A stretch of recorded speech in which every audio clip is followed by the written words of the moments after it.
Hey everyone, and welcome to Chef AJ Live. I'm your host, Chef AJ, and this is where I introduce you to amazing people like you who are doing great things in the world that I think you should know about. The reason I'm all sparkly today is because it is my 600th episode of Chef AJ Live, a show I started out of the pandemic. And so we have to have a very special guest for an episode like this. So we have one of your favorites and mine, Dr. Michael Greger. Welcome. Thank you so much for taking the time to be here. Woohoo! I'm honored to be on your 600th, looking to be on your 6,000th as well. I hope so, Dr. Greger. Thank you so much. So we'll start off. We have so many. We just announced this 2 hours ago, and still people wrote in questions. It's amazing. So the first one is a fun one from Kendall. Dr. Greger, do you cook for yourself, or does someone cook for you? And do you batch cook? I batch cook. I cook for myself, and I make lots of yummy food. Okay, great. In large amounts. Good. Well, that's so funny that you said large amounts, because the next question is from Shayla, and it's actually about the efficacy of weighing and measuring programs. And she asks, is there anything in the medical literature that shows that these programs are effective for permanent weight loss? I don't understand what you mean by a weighing and measuring program. There's a lot of programs. They're not generally in the vegan world. They're in the food addiction world, where they subscribe to weighing and measuring all your food on a scale, 7 ounces. Well, I mean, there's no need. If you're eating the right food, there's no need to be picky about the weights. I mean, some foods are so low in caloric density, you could eat literally a wheelbarrow full. I mean, it's like you can't, try to overeat cabbage. I dare you. I mean, there's just no way. In fact, I mean, you'd probably starve to death. I mean, you literally could not get enough calories to sustain life. So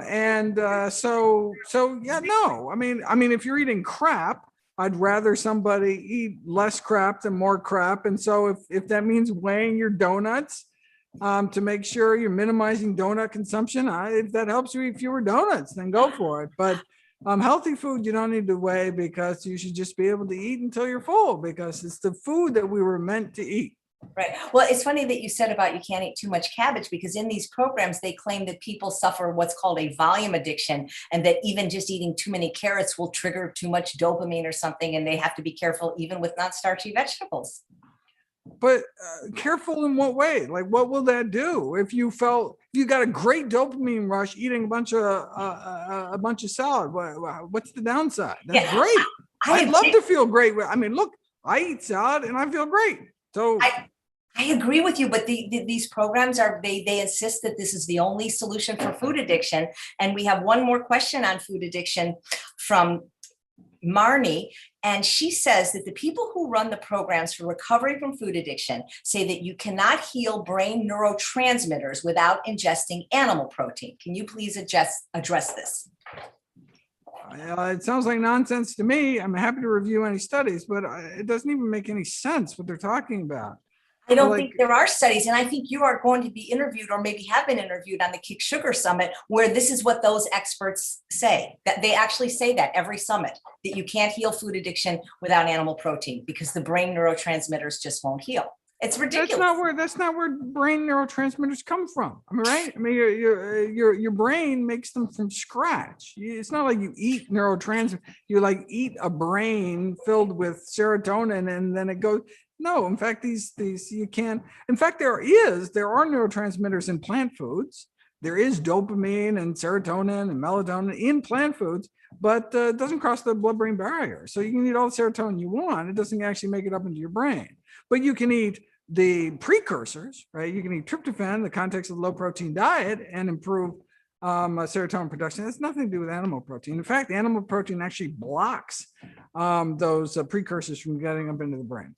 Thank you so much. And thank you for the super chat donation, Mandy. You're my good luck charm, Dr. Greger. Here's a question from Steve. What is your advice on taking a statin if you have a positive coronary calcium score? It looks like plus 300 or greater than 300, but follow a whole food, plant-based, vegan, SOS-free diet. Is there a point that you can get off the statin? And he says his LDL is 55, total cholesterol 115. Fantastic.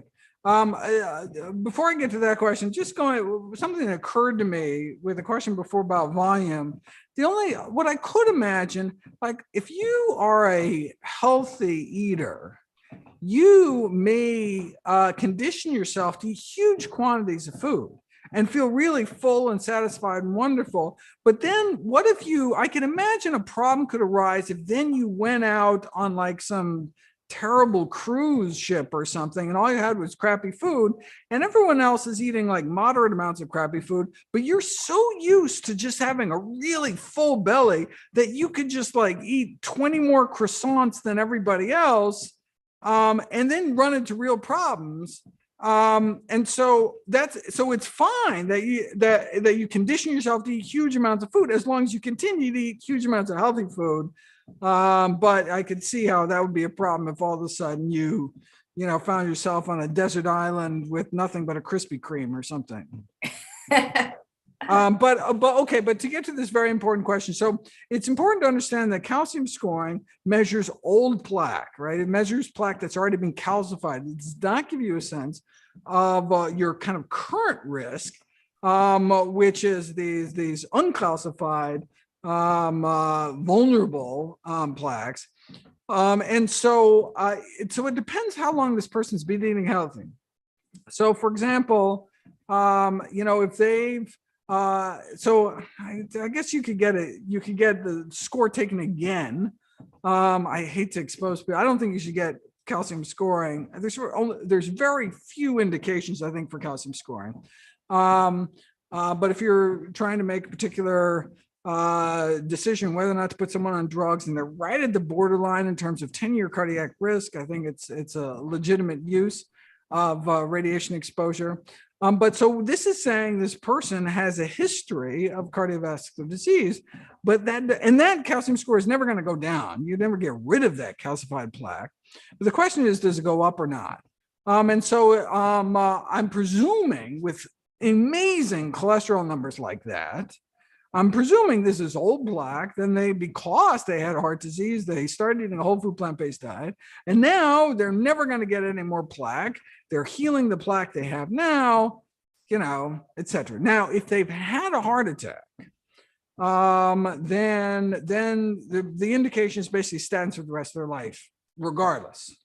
But if they have not, and they're still in primary prevention, if you can get your LDL low enough, I don't care what your calcium score is, you should be able to do it without drugs. Great, thank you. Okay, Cynthia says, there are some newer plant-based doctors, including several cardiologists new to the movement, who not only believe that olive oil is healthy, but that may even be beneficial for cardiac health or even brain health. Are there really studies to support this? Well, like any food, it's you always have to ask the question, compared to what? So is olive oil healthy? Well, compared to what? Right? Is fish healthy compared to what? Are eggs healthy compared to what? Right? So are eggs healthy compared to, a breakfast sausage link? Yes. Compared to oatmeal, not even close. Right? So fish compared to chickpeas, right? Or compared to bacon. Fish is healthy compared to bacon, right? But we don't live in a world where we have such constricted choices. Same thing with olive oil. So there are lots of studies where they take people and they switch olive oil for butter. So they used to be eating butter and they switch over to some canola oil based margarine or over to olive oil. And they see, tremendous benefits in terms of cholesterol reduction, et cetera. Okay. But saying something is better than butter, something, concentrated butter fat, what is that really saying? So step in the right direction, great. But if you did that same study and then you took olive oil and you switched that olive oil for broccoli, so the 110 calories, 120 calories in a tablespoon of olive oil, you switch it for 120 calories of broccoli, which is a huge bowl of broccoli. It's not even close. The concern with any kind of oil is it is the most calorie dense food on the planet. Even butter is less calorie dense than oil because it actually has a little water in it. But oil is just pure calories. And so it's just such a poor use. You only have like 2,000, calorie bucks in your daily bank account, calorie bank account. How do you want to spend it? And you can spend it getting, mountains of nutrition and whole healthy plant foods, or You can just like blow it all on drizzling just a little bit of oil, regardless of the oil. Now, if you are going to use oil, then virgin olive is probably the best, it's least processed. It actually has some phytonutrients in it. You can tell by the color. Unlike a refined oil like canola oil or soybean oil, where it's colorless, odorless, that's because you've extracted everything but the fat. Olive oil, particularly virgin oil, it's green, it smells, it tastes. There are actually phytonutrients. Of course, only the fat soluble phytonutrients, all the water soluble phytonutrients were thrown away in the processing, but it's still got some plant in there, which is better than nothing. But why not eat whole plant foods? That would be ideal. Now, normally you'd be like, so why don't you, so rather than drinking wine or grape juice, eat the grapes. Unfortunately, you can't do that with olives because of the salt issue. So instead of having olive oil, why don't you just mince up some olives, right? You get that same olive oil, and then you get all the water soluble nutrients. The problem is to make olives edible, basically, you have to soak them in brine.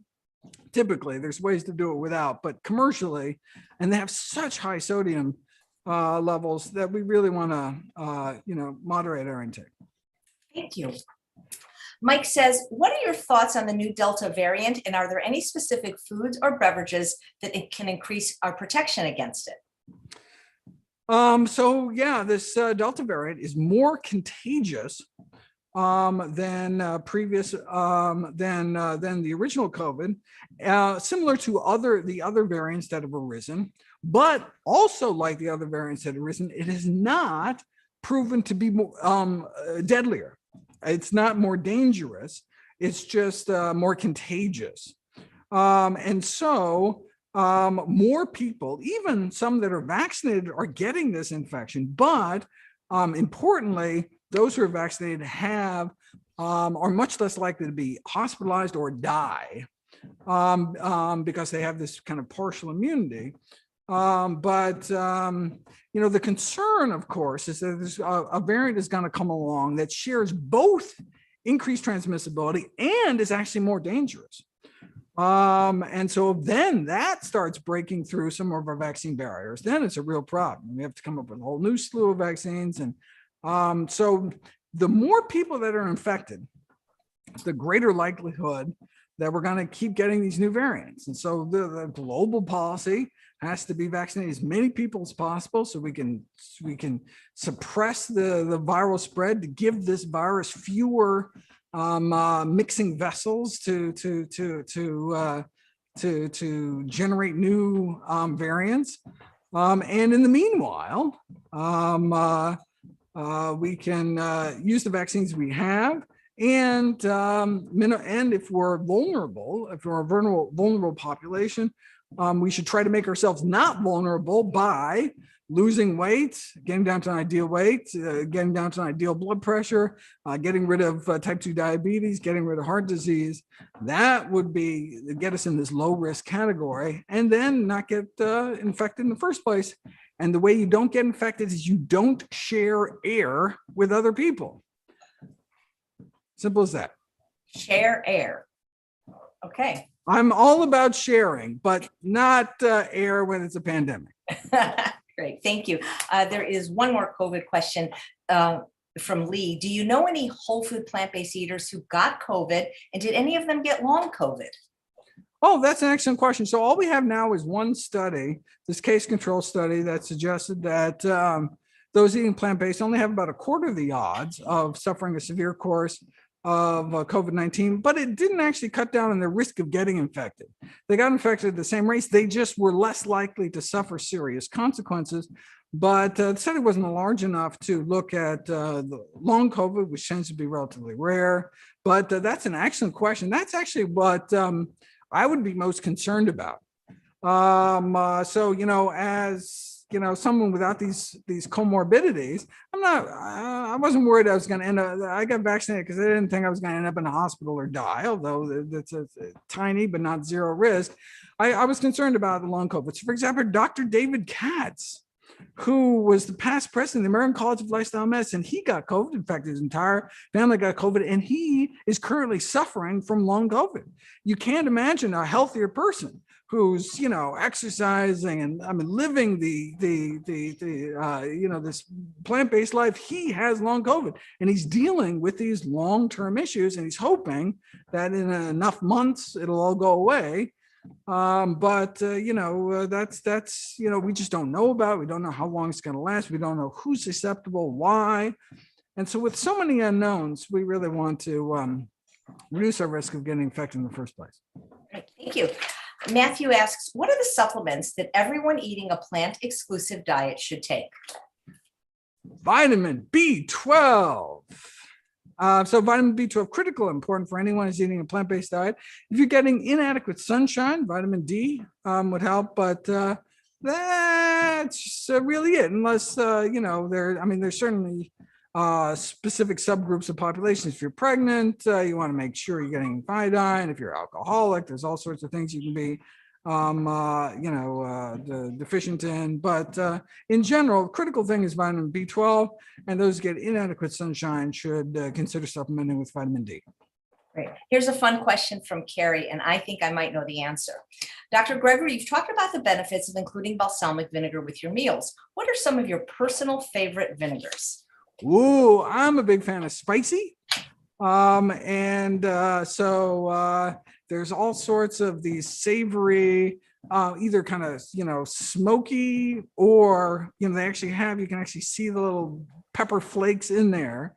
And so then I can save on my, hot sauce budget by having spicy and balsamic all at the same time. But I also like some of the sweet, some of the kind of fruit flavored. So for my favorite balsamic for salad is apricot. My favorite balsamic for like smoothie bowls is a blackberry ginger. What other ones I really like? Blazing habanero. Oh, that's my favorite spicy one. There's a sweet heat one, but it's not as hot as I would like it. Right, that's for wusses like us. But the blazing habaneros, I thought that's great. Yeah. Yeah, I'm so glad you're a fan, because some people call them soda pop vinegars and won't allow their patients to have them. Well, I mean, you're anything that makes you eat more kale, I'm down with it. Exactly. Sherry says, what's the healthiest and safest cookware? And are ceramic coated pans safe? Is the Instant Pot stainless steel inner pot safe? Oh, I do. I have a video series looking at cookware. So I got that question a lot. And I encourage people to not use aluminum. And so I think I ended up a big fan of the stainless steel. And so, so an Instant Pot would be perfect, as opposed to some of these other electric pressure cookers that use what's they called, like a Teflon kind of thing, like a non-stick surface. And that's something we want to stay away from, because these so-called PFAS compounds. So I have a video for all the people who, are considering non-stick cookware. I encourage you to watch the video before you do it. So stainless steel is an excellent option. Cast iron is another possibility. You actually get a little, if you cook acidic foods like, tomato sauce in your cast iron, you actually get some iron, so a little extra iron for someone has heavy periods or something. But yeah. Great, thank you. Melissa says, is it important to buy unfortified nutritional yeast to avoid additional B12 and folic acid? It is not. So I use fortified nutritional yeast. In fact, I go out of my way to make sure I get B12 fortified nutritional yeast. There are a few brands, Dr. Furman's brand, Frontier Herbs, which I love that company. I order a lot of stuff from them. That's where I get my green chai tea from. That's where I get my dried parsley from, my dried dill from. But they don't have B vitamins to their to the nutrition yeast. They actually don't add it to the product. They add it to the growing media that the yeast grow on, incorporated. But it's a easy way to get vitamin B12. And I actually have a video going through all the different brands, how much they have, how much you'd have to eat to actually get the amount. You don't have to eat any nutrition yeast at all. Of course, you can use a B12 supplement, but might as well, while you're going at it, And I'm actually going to be talking about, I have a chapter in my epigenetics chapter in my upcoming book, How Not to Age, which should be out December 2022. I talk about the folate literature, kind of an update. I thought Dr. Furman's brand was unfortified. It is yeah. So both his and Frontier are unfortified, and so I would encourage you to buy not those two and buy fortified. Fortified. Okay, thank you. And in fact, I think the best one in terms of most concentrated B12 wise, I think it was Bragg's, actually, the Bragg's nutritional yeast. But yeah, you'd have to check that video. Do you find a taste difference in any of Nope. them? Some different varieties have different flake sizes. Some's a little more powdery. Some is a larger flake. I don't know if people have any preference, but doesn't really matter to me. Great, thank you. Scott asks, what does the science say about DHA supplementation? If people eating a whole food plant-based diet are eating sources of ALA, like flax seeds, chia seeds, walnuts, hemp seeds, etc., along with lots of greens, are they likely to have sufficient omega-3 levels, or do they still need to take an algae-based supplement to ensure brain health and prevent cognitive decline? What a fantastic question. That question, whoever that questioner is, they know their stuff, and they worded it very carefully. That's a very high level understanding. So I certainly appreciate that. And so just to clear up some misconceptions, we're not worried about these long chain omega-3 fats for heart health. It's for cognitive health. And indeed, our bodies can take the alpha-linolenic acid in flax seeds and the chia, etc., and produce these long chain omega 3s for cognitive health. The question is, can we do it enough for optimum health? And the answer is, we don't know. But there's a concern enough the fact that people who have the typical amount of long chain omega 3s in their body that vegans do, if you give them algae-based DHA in a randomized double-blind placebo-controlled trial, they have a significant improvement in cognitive function compared to placebo. That very clearly, strongly suggests to me that they're not having enough. And so now it's a bell curve.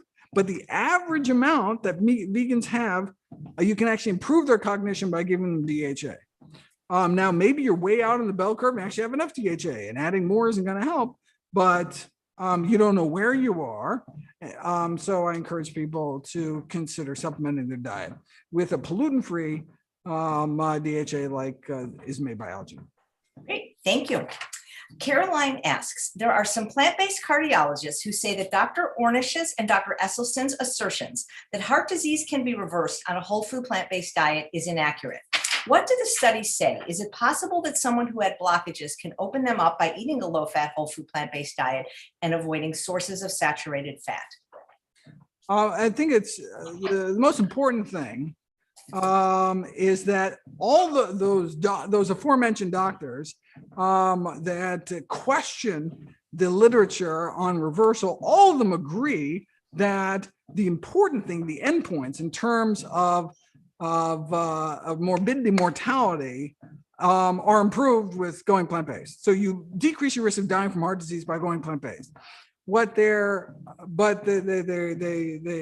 They disagree with the wording of what's published in the peer-reviewed medical literature. And so how you would challenge that is you would publish your own, they should publish an editorial or a letter and get it published in peer-reviewed and published in a journal and open up the debate. They have yet to do that. And so all we have now is the gold standard, which is the peer-reviewed medical literature. The peer-reviewed medical literature very clearly says that you can reverse the progression of heart disease with a whole food plant-based diet in the majority of patients. And until the literature changes, that's what we stick with. Great, thank you. Karen says, does Dr. Greger think humans are frugivores? And if so, does that mean I should practice a vegan diet focused on fruit? Oh, well, there is actually a video where I talk about how based on, I forget what the parameters were. It does, so there's different kinds of primates, some that are mostly folivorous, which is they are mostly leaf eating, like mountain gorillas. There are others, like certain monkeys, that are more frugivorous, meaning they mostly eat fruits. And we, of course, evolved eating a whole variety of different shoots and roots and different plant foods. Do we tend more towards leaf eating or fruit eating? And it turns out it looks like fruit eating, indeed, that we are, that as healthy as greens are, fruit is kind of number one on the list. And no wonder why the Global Burden of Disease study, the largest study of disease risk factors in history, found that inadequate fruit consumption was among the five top killer risk factors when it comes to humanity's diet. Great. Not getting enough fruits is responsible for millions of deaths. We have to eat more fruit. Yeah, I agree. Amanda says, we know eating choline-containing animal foods creates TMAO. As a vegan, I was taking a multivitamin containing choline. Would this also be creating TMAO? And do vegans need to worry about getting choline? So I would not take extra choline. And most typically how that's done is people taking lecithin supplements, like soy lecithin. That's actually a concentrated source of choline. And we would expect, just like carnitine supplements found in a lot of sports drinks have carnitine added, we would suspect they would turn into TMAO as well. And so don't think we need a multivitamin. And for that reason, there are things like, copper and things that we probably shouldn't be going out of our way to add to our daily diet. But wait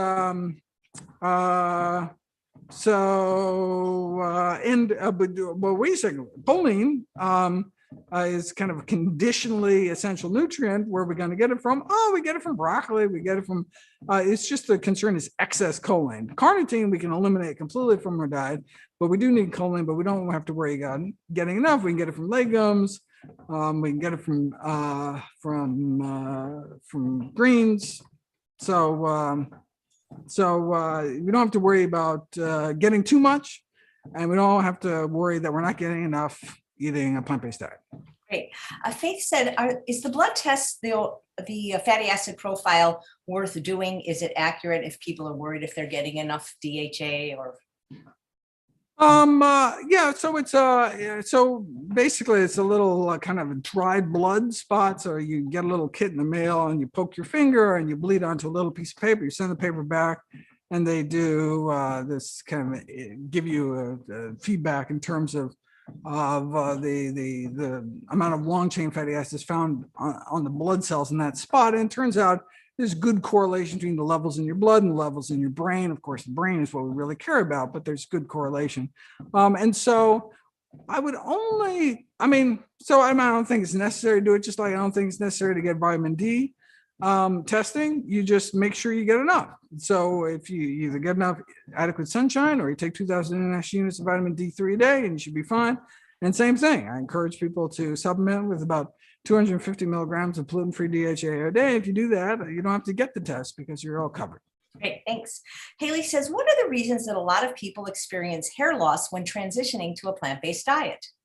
It's weight loss. So, and it's actually not excess hair loss. It just lines up the individual little hair follicles.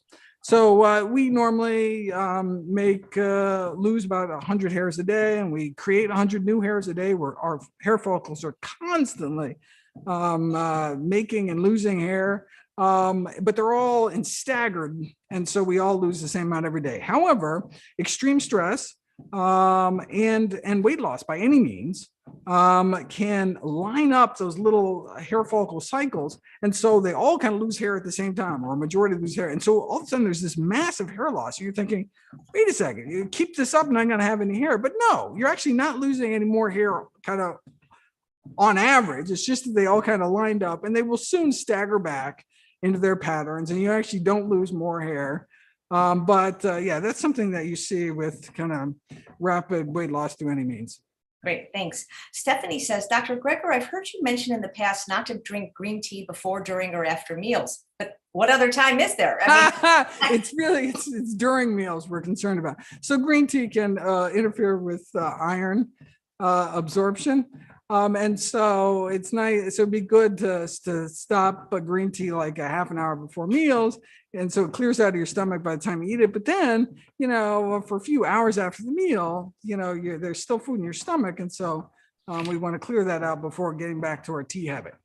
But other teas, it's not so important when you're drinking. So we're only talking about actual tea, meaning green tea, white tea, black tea, anything from the tea bush. We're not talking about herbal teas. That shouldn't interfere with iron absorption the same way. Great. This is from Lori. I guess her bone density scores aren't good. And she's saying that her doctor is recommending she take a calcium supplement and wants to know if they have cardiac stroke side effects and what would you recommend? Oh, yeah. Oh, wow. Another great question. You've got some smart listeners. I tell you, you just must attract them. So I have these videos on calcium supplements on the risks. So the high spikes in calcium you get from taking these large supplements thickens your blood and increases your risk for heart attacks and strokes, something you don't have getting natural sources of calcium, which is kind of staggered out throughout the day.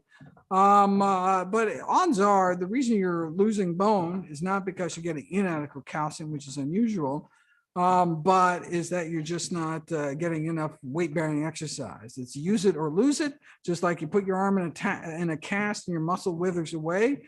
If you're sitting on a couch all day, your body's like, why am I making bone if you're not going to use it? And so you need to get up and put some weight on those bones. And then your body's like, oh my God. It's like when people go up into space, they lose like 2% of their bone mass every month. It's really remarkable just because their body's like, why am I making bone if you're just going to float around? It's a very expensive process. We think of bone as the skeleton in like your high school biology class as some kind of inert structure, but no, that's old, dried, dead bone. If you actually were ever in a surgery, you see that bone is living, breathing, bleeding tissue, constantly being remodeled all the time, making bone, tearing down bone. There's no reason for your body to do it or make your bones as strong as they need to be if you're not going to actually put any weight on them. So yeah, weight-bearing exercise is probably the most critical factor. You have to do that in the context of enough calcium, enough vitamin D, enough other bone-building minerals, but that should be easy on a healthy diet.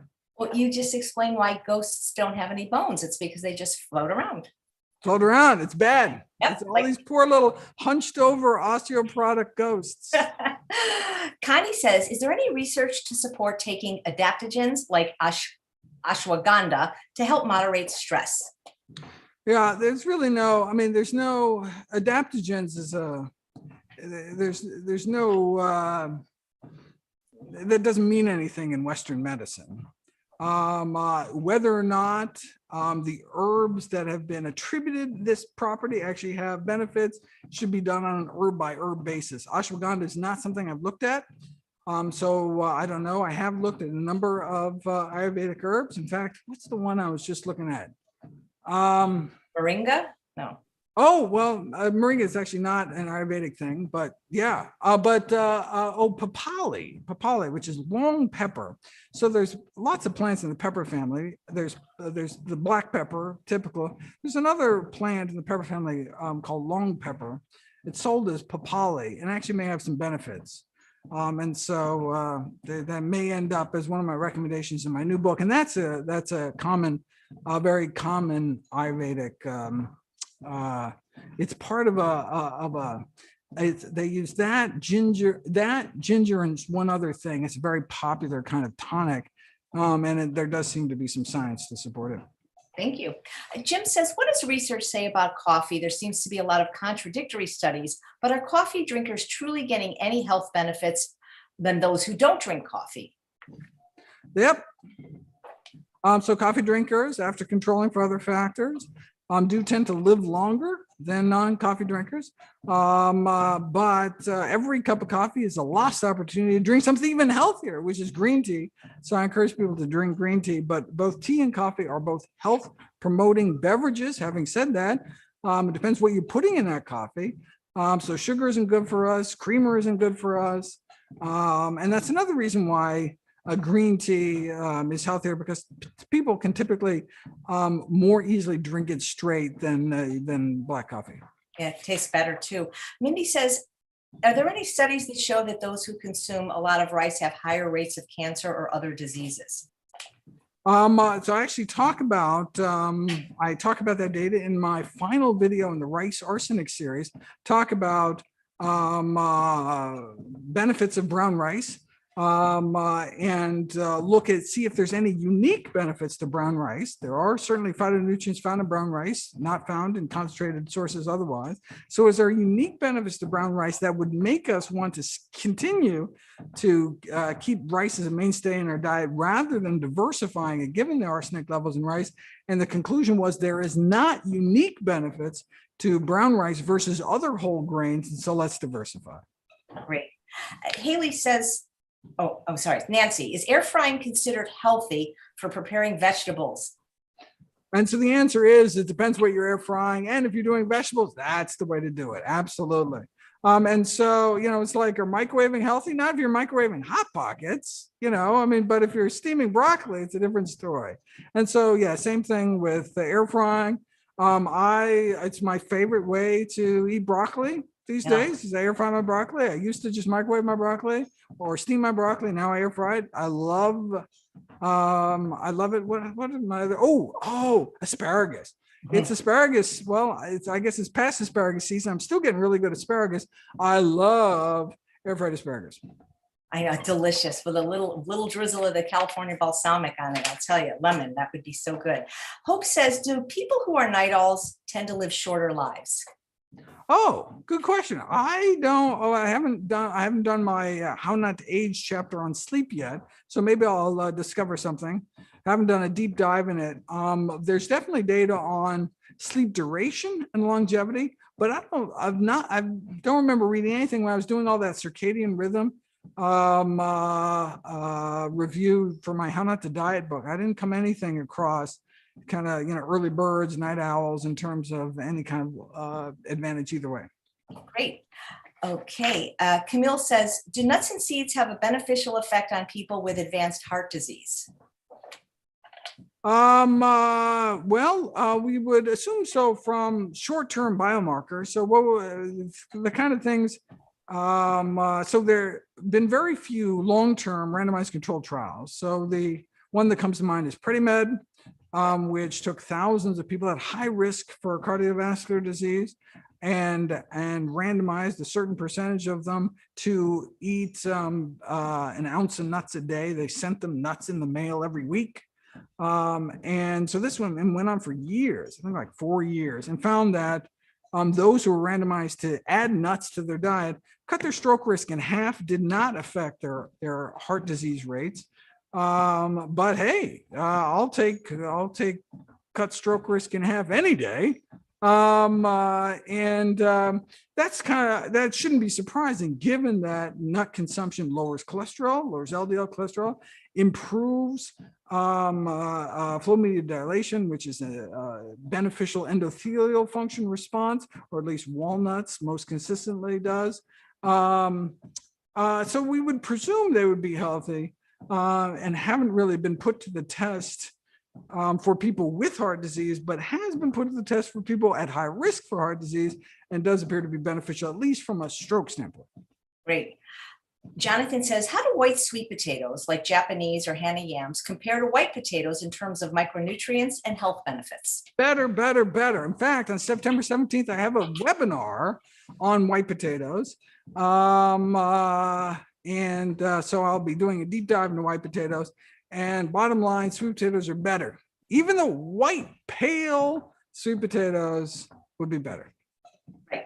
Susan says, soy seems to be a very controversial food. What are your recommendations for including it as part of a healthy diet? So it's controversial on the internet, not controversial in the medical literature. But there are benefits to all of the legumes. And so if you don't want to eat soybeans, fine, eat black beans or pinto beans or any of the other kind of beans. But certainly there's been a lot of research on soy, and so we can very confidently ascribe benefits in terms of cholesterol reduction, in terms of bone building, in terms of reducing breast cancer risk, in terms of reducing menopausal hot flash symptoms, all sorts of benefits to soybeans that you may not even find in other beans. Great. We have one more question. Thank you so much for your time, Dr. Greger. I thought I'd end on a fun one from Lisa. I'm trying to transition my family to a healthy plant-based diet. What are some of your favorite winning recipes that are always a hit with omnivore eaters or even kids? I've got a whole cookbook. In fact, 2 cookbooks, the How Not to Diet cookbook and the How Not to Diet cookbook. I encourage you to check those out at your local public library and whip up some healthy recipes and see if you can't bring your family on board. Great. Well, thank you so much, Dr. Greger, for gracing us with your presence for the 600th episode. I hope you'll be here for the 7th, 8th, 9th, every time it ends in 00. That's right. Let's do it. All right. Thank you so much, Dr. Greger. Fantastic. Thank Take you. care.